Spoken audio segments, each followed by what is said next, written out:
The Bill Watts territory, long trips. Oh, Louisiana, yes, yeah, yeah, all over because way out in Texas and all of Louisiana there in Mississippi. It's a 2,000, 3,000 mile wind territory. So But yeah, it good, was but good, brutal. good money. Oh yeah, yeah, very Yeah, very very good money, but like a lot of long trips and yeah. nights away from home and stuff like that. But it was good money and it was a great experience because of all the great talent I got to work with there. In fact, I was getting to work with Jim Duggan there and Junkyard Dog and Magnum PA was the up and coming star. He was phenomenal. So you know, yeah, that was the first time I got to meet Ted DiBiase too. Who was down there. How over was JYD? Huh? How over Man, he was was over like JYD? $1 million. Yeah. Yeah, yeah, they loved him there. So yeah, he was. It was great. So it was always fun being in the ring with Junkyard Dog and everything. So that was a great territory.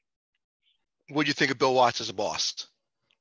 Bill was okay. He could be overbearing sometimes, but he just got so emotional because he loved the business so much, Right. and the position he had, he had to be like that. Now he was the boss and stuff, so he wanted things done a certain way. So you had to respect that and try to please the boss, So yeah. You always hear in that territory about the crazy fans. Like those fans believed it was definitely a territory for riots and fan fighting. Any stories with you interaction with the fans?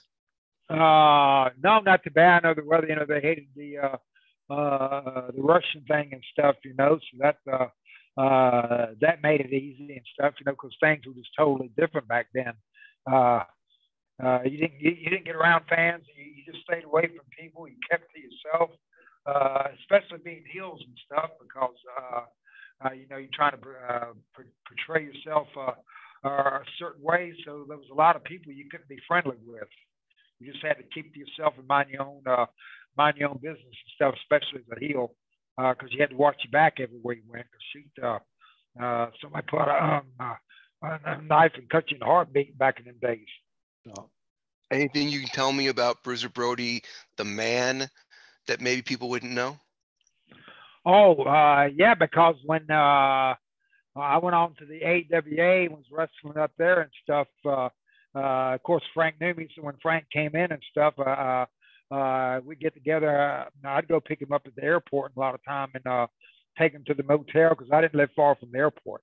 I lived right by it, and he'd always stay at the motel right there by the airport. So I'd just go pick him up and then take him to the shows and then take him back to the motel. And Frank was a totally different guy out of the ring. I mean, he was like night and day.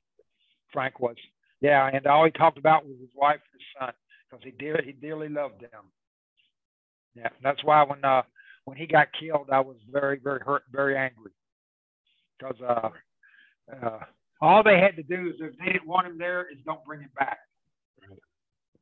You Of know, course.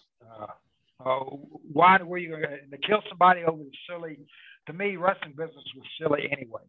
It was a work.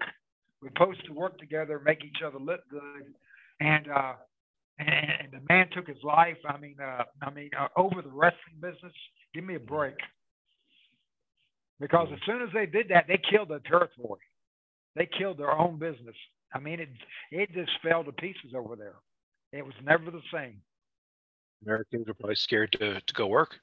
Oh yeah, yeah, yeah. And I'm glad I did. I'm glad they did. And I'm glad they refused to get in the ring the next night and stuff. Nobody should have ever gone back. If you didn't want to use the man, send him home and not bring him back. Don't book him. If he's not working with you, don't book him. You Very know, true. yeah. Yeah, I mean, it's no more complicated than that. Tony Atlas tells he was there, and I Oh actually yeah, I had dinner with him on Friday too when he was talking about that night as well. yeah, yeah. And Yeah, that night will haunt him the rest of his life. yeah, Tony will never get over that. I mean, that broke that man's heart, and he has to live with it every day. And I'm sure he's had tons and tons of nights of nightmares with that. So if the guy wasn't going to do right, didn't want to do business, send him home. Don't book him. Yeah. And when I finally did see a video with Jose Gonzalez, he's still angry. This man's still in a rage. So it obviously didn't cure whatever he was upset about. He's still ranting and raving today. And look how many years it's been. So terrible. Yeah. It broke my heart. I cried for a week after that. I mean, because Frank was a great guy. Man, he could draw some money. I thought it'd been great to have seen him and Hulk have ever gotten a chance to work together. That'd have been some big money. Yeah, those two big guys. That would have been incredible. And the wrestling world got robbed of that.